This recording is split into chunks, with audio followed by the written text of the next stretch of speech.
नमस्ते एवरीवन। देखो बच्चों, आज अपन स्टार्ट करेंगे पेपर थर्ड, जिसका नाम होगा पेपर थर्ड स्टार्ट करेंगे जिसका नाम है जंतु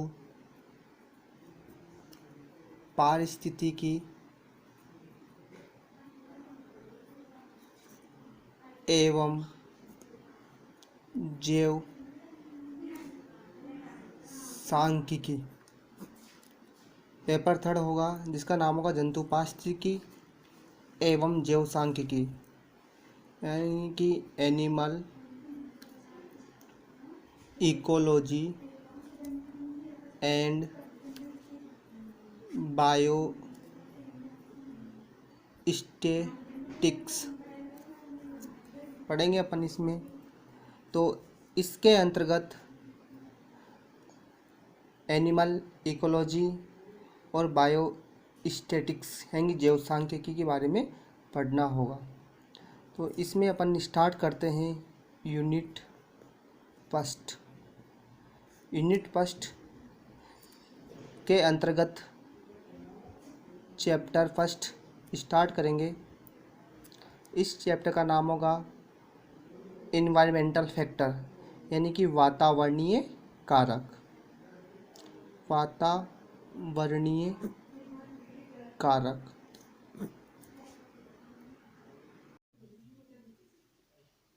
इन्वायरमेंटल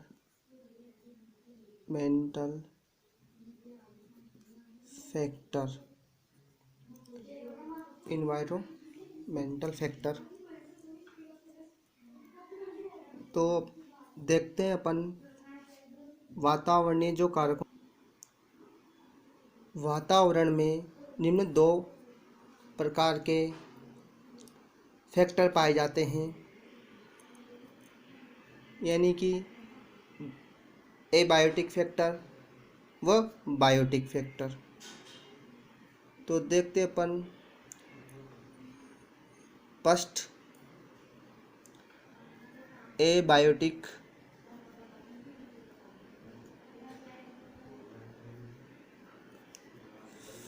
फैक्टर।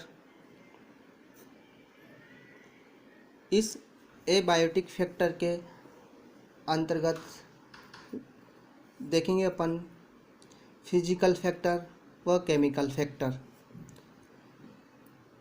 एबायोटिक फैक्टर वह फैक्टर होगा जो सजीवों के जीवन को प्रत्यक्ष व अप्रत्यक्ष रूप से प्रभावित करते हैं, उन्हें एबायोटिक फैक्टर कहते हैं।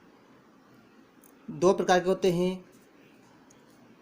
फर्स्ट देखेंगे अपन इसमें फिजिकल फैक्टर, यानी कि भौतिकीय कारक। फिजिकल फैक्टर वह फैक्टर होंगे जो सजीवों के जीवन को प्रत्यक्ष अप्रत्यक्ष रूप से प्रभावित करेंगे। यह निम्न प्रकार के होते हैं। फर्स्ट देखेंगे इसमें अपन दाब, यानी प्रेशर। तो दाब, जो दाब होगा यानी कि यह भी सजीवों के जीवन को प्रभावित करता है। जिन आवासों में दाब का मान सामान्य होता है वहाँ जंतु और पौधे अधिकता से पाए जाते हैं, यानी कि जहाँ दाब का मान सामान्य होगा तो जंतु व पौधे अधिकता से पाए जाते हैं। किंतु दाब का मान सामान्य से कम या अधिक होने पर जंतु और पौधों की संख्या में कमी आती है। जैसा कि आपको पता होगा, स्थलीय आवासों में दाब का मान सामान्य रहता है। तो एक प्रकार से दाब भी सजीवों के जीवन को प्रभावित करता है, यानी कि जंतु व पौधे या पादप के जीवन को असंतुलित कर देता है। सेकंड देखेंगे अपन फिजिकल फैक्टर में लाइट यानी कि प्रकाश।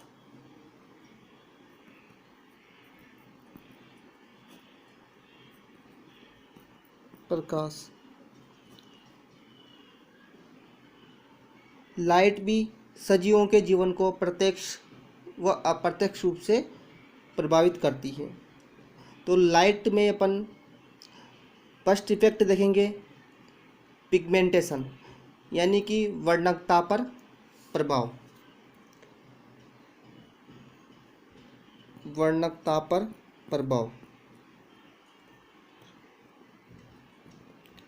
वर्णकता पर प्रभाव देखेंगे अपन। तो यह वर्णकता पर किस प्रकार लाइट अपना इफेक्ट डालती है, तो देखते अपन। जब जंतुओं यानी कि मनुष्य के शरीर में प्रकाश सीधे ही आपतित होगा या पृथ्वी के जिन क्षेत्रों में सूर्य का प्रकाश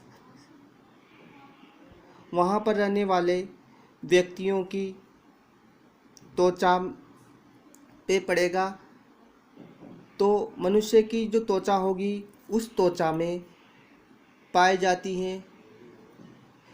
उस त्वचा यानी कि एक प्रकार से त्वचा में तो प्रेजेंट होगी मिलेनिन कणिकाएं। त्वचा में पाई जाती है मिलेनिन कणिकाएं।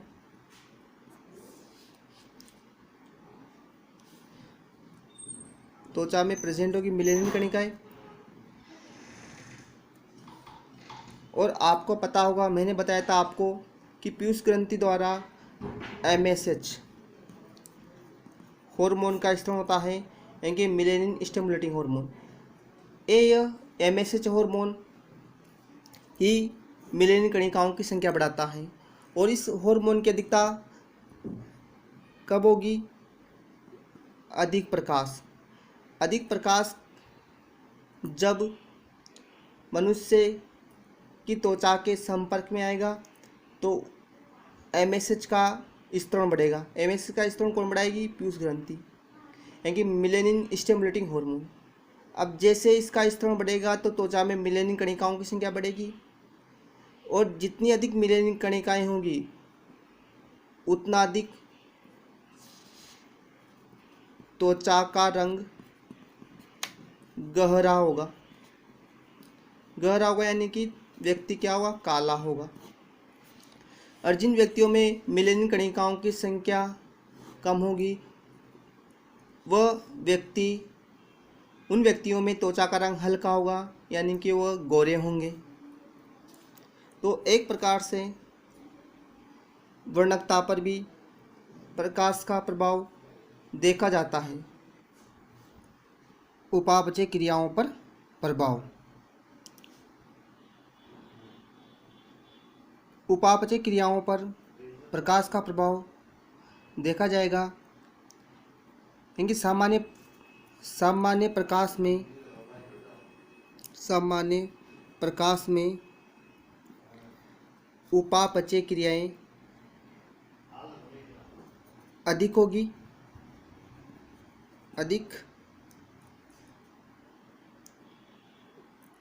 जबकि अधिक प्रकाश व कम प्रकाश में उपापचय क्रियाएं कम होगी।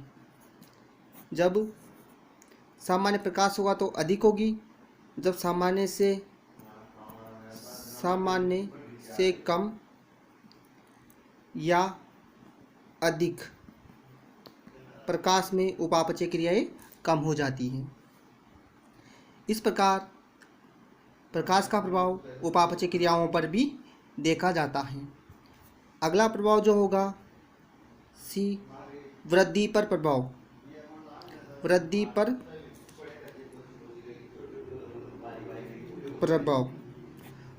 प्रभाव तो वृद्धि को भी प्रकाश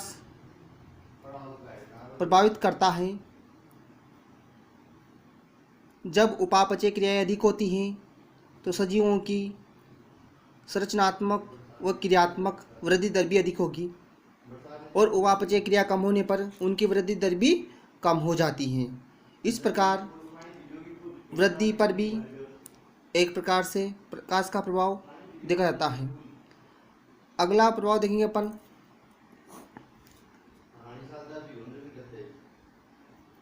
गमन पर प्रभाव। गमन पर प्रभाव, तो गमन पर प्रभाव पौधे, जैसे कि आपको पता होगा प्रकाशानुवर्तन गति, प्रकाश की उपस्थिति में पौधे प्रकाशानुवर्तन गति दर्शाते हैं। यानी कि जिस तरफ प्रकाश आता है या जिस दिशा में प्रकाश की गति होती है उसी दिशा में पत्तियां और शाखाएं गति करती हैं। इसे प्रकाशानुवर्तन गति कहते हैं। और अधिकांश जंतु अनुकूल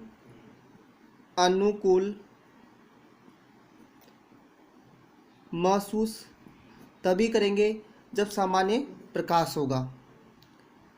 अधिक प्रकाश व कम प्रकाश में प्रतिकूल महसूस करते हैं।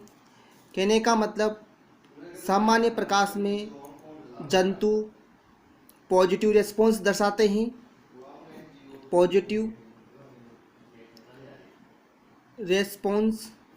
दर्शाते हैं, यानी कि सामान्य प्रकाश में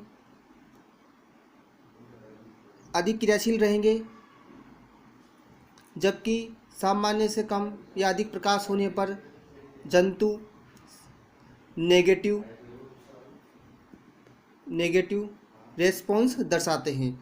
ये तो सामान्य में दर्शाएंगे, सामान्य में, जबकि ये अधिक व कम में नेगेटिव रेस्पॉन्स दर्शाते हैं। यानी कि प्रकाश की उपस्थिति में जंतु या पादप पॉजिटिव रेस्पॉन्स व नेगेटिव रेस्पॉन्स दर्शाते हैं। सामान्य प्रकाश होगा तो उसकी ओर गति करेंगे, उसे पॉजिटिव रेस्पॉन्स। अधिक प्रकाश होगा या कम प्रकाश होगा तो सामान्य प्रकाश की ओर गति करते हैं, उसे नेगेटिव रेस्पॉन्स कहते हैं। अगला कारक देखेंगे अपन तापमान।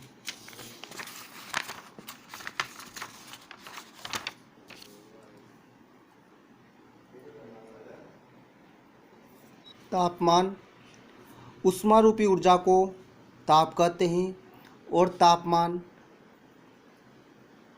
प्रकाश पर निर्भर करता है। तापमान को मापने के लिए अलग अलग उपकरण को काम में लिया जाता है। पौधों के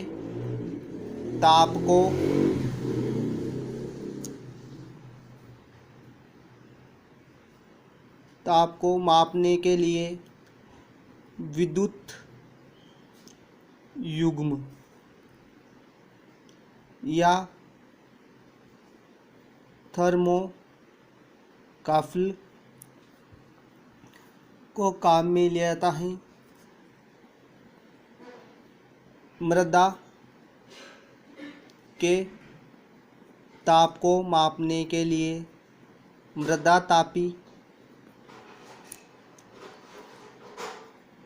व मनुष्य के ताप को मापने के लिए थर्मामीटर को काम में लिया जाता है। इस प्रकार अलग अलग जगह पर अलग अलग ताप को मापा जाता है भिन्न भिन्न उपकरणों द्वारा। इस प्रकार तापमान भी सजीवों की विभिन्न क्रियाओं को प्रभावित करता है। और तापमान किस प्रकार जंतुओं में अपने प्रभाव या अपनी क्रियाओं को प्रदर्शित करेगा। तो इसमें देखेंगे अपन लैंगिक संयोग क्रियाओं को निम्न प्रकार प्रभावित करता है। तो इसमें फर्स्ट पढ़ेंगे अपन thermal migration. Thermal migration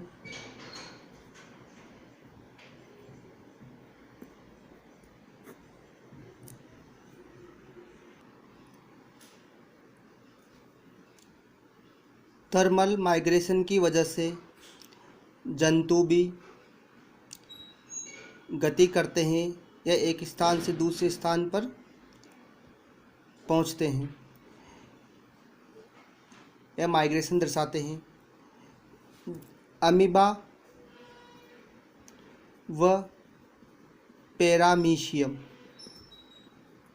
amoeba व पैरामीशियम 20 से 30 डिग्री सेल्सियस ताप पर अनुकूलित महसूस करते हैं,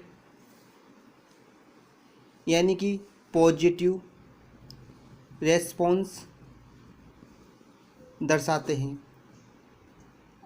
अगर तापमान कम या अधिक होता है तो जंतु नेगेटिव रेस्पॉन्स दर्शाएंगे, यानी 20 से 30 डिग्री सेल्सियस ताप पर अनुकूलित महसूस करते हैं। अगर तापमान कम होगा या फिर ज़्यादा होगा तो अमीबा और पैरामीशियम प्रतिकूलित महसूस करेंगे या अपने आप को प्रतिकूल महसूस करेंगे वातावरण के प्रति। जैसे कि मरुस्थलीय जो प्राणी होंगे वो 45 डिग्री सेल्सियस तापमान पर अनुकूलित महसूस करते हैं, यानी कि 45 डिग्री सेल्सियस ताप पर पॉजिटिव रेस्पॉन्स दर्शाते हैं। इससे कम या अधिक तापमान होने पर ये जंतु अपने आप को प्रतिकूल महसूस करते हैं, यानी कि नेगेटिव रेस्पॉन्स दर्शाएंगे। यानी कि नेगेटिव रेस्पॉन्स का मतलब इस स्थान जिस जगह तापमान कम होगा उस जगह को छोड़कर उसी स्थान पर चले जाएंगे जहाँ पर इनको तापमान 45 डिग्री सेल्सियस मिलना चाहिए। इसके बाद देखेंगे अपन तापमान का अगला प्रभाव, उपापचय क्रियाओं पर प्रभाव। तो थर्मल माइग्रेशन के बाद सेकंड होगा उपापचयीय क्रियाओं पर प्रभाव। उपापचय क्रियाओं पर प्रभाव तो जंतु की उपापचय क्रियाओं पर भी तापमान का प्रभाव देखा जाता है। इनकी सामान्य तापमान होने पर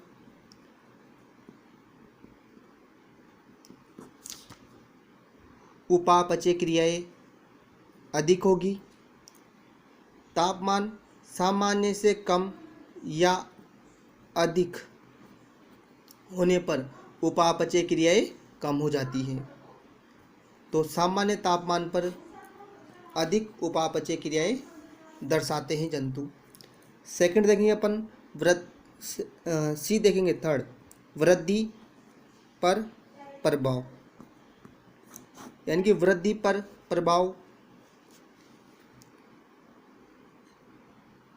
जैसे कि तापमान सामान्य होगा तो उपापचय क्रिया अधिक होगी। जब उपापचय क्रियाएं अधिक होगी तो जंतु की जो वृद्धि होगी वो भी अधिकता से होगी। यानी कि कहने का मतलब वृद्धि उपापचय क्रियाओं पर निर्भर होती है। उपापचय क्रियाएं अधिक तो वृद्धि दर भी अधिक, अगर उपापचय क्रियाएं कम तो वृद्धि दर भी कम होती है। इसके बाद जंतु ग्रीष्म निष्क्रियता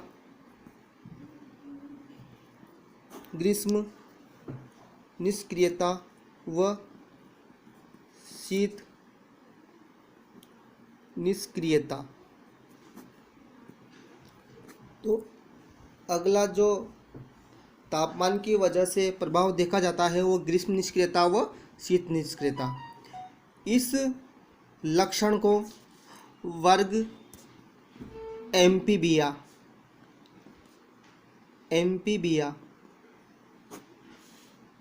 के जंतु दर्शाते हैं। एम्फीबिया यानी कि मेंढक, उभयचर। तो मेंढक इस प्रकार की यानी कि ग्रीष्म निष्क्रियता और शीत निष्क्रियता, एस्टिवेशन और हेबरनेशन की क्रियाविधि को दर्शाते हैं।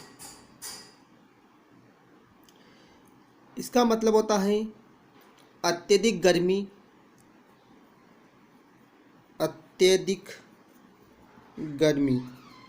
व अत्यधिक सर्दी। अत्यधिक गर्मी हो या अत्यधिक सर्दी हो, तो उस टाइम पर वर्ग एम्फीबिया के सदस्य भोजन ग्रहण करना बंद कर देंगे। उनकी श्वसन दर भी कम हो जाती है, हृदय धड़कन दर कम हो जाती हैं, उपापचय क्रियाएं कम हो जाएगी, BMR बेसल मेटाबॉलिक रेट भी कम हो जाती हैं। ये सभी क्रियाएं कम हो जाती हैं, यानी कि वर्ग एम्फीबिया के सदस्य ग्रीष्म निष्क्रियता और शीत निष्क्रियता यानी कि अत्यधिक सर्दी और अत्यधिक गर्मी में इस प्रकार की क्रियाविधि दर्शाते हैं, जिससे वह मृत प्राय दिखाई देते हैं, यानी कि एक मृत जंतु की भांति पड़े हुए रहते हैं।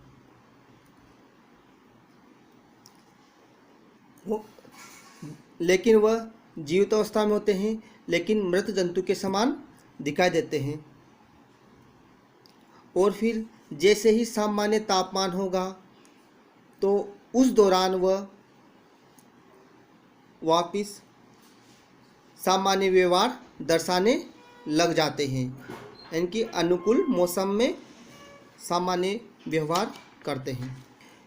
इसके बाद नेक्स्ट लेक्चर में अपन देखेंगे केमिकल फैक्टर। तो अगला जो कारक होगा अपना, फर्स्ट देख लिया अपने फिजिकल फैक्टर और सेकंड होगा अपना केमिकल फैक्टर यानी कि रासायनिक कारक। इस केमिकल फैक्टर के अंदर अपन पढ़ेंगे जल, वायुमंडल, तो इन सभी का अध्ययन अपन केमिकल फैक्टर के अंतर्गत करेंगे। आज के लिए बस इतना ही। थैंक्स।